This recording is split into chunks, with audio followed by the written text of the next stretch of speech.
Hello pulau. Te kertajong ada ba Anthony Kriam bat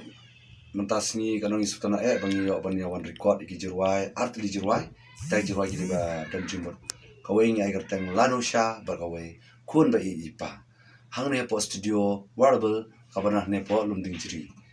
But kani studio kana shumi thamai but kalong shaga studio long i nong tem ila. Best plan ngai sotanat nomor ba kasi menongkong by Anthony Kriam and Roy Gijwai music idiom and traditional type and idiom. Tenga kwa ba pinsa I support ikin Gijwai kibing apen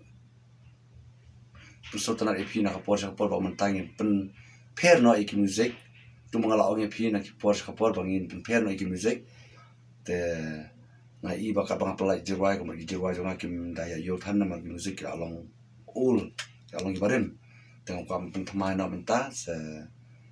na tharai punya setengah i te nganam da bun kertian nama bang dan ke recording mentah ne yang jirwai Lanusha te kon be ipang tharai next week in sa record baik kini jirwai te da shinara iba Anthony Kriam tadi manga berkunjung i Nick Champion te kon be ipa tang la shinahi naladi Lanusha te ngasih compose dengan tune always and ka lyrics malu-malah pen baik berok lah shnahi banik te tangi tahi ngai kubli pishi kubli shibon LP kena pen nak kapor sa kapor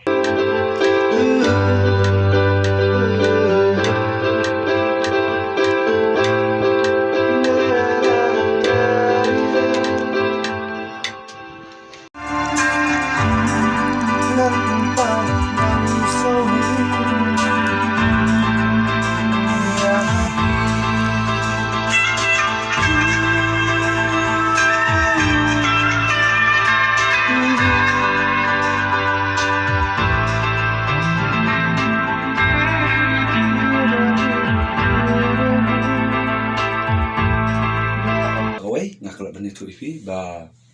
ya gani ka studio lara pi kwa mo recording hani po studio jong I ba ojogi warble studio ko banan po lom dinjiri nang tena po thana hani te sapet ya u number phone jong itu I try studio udah po description ma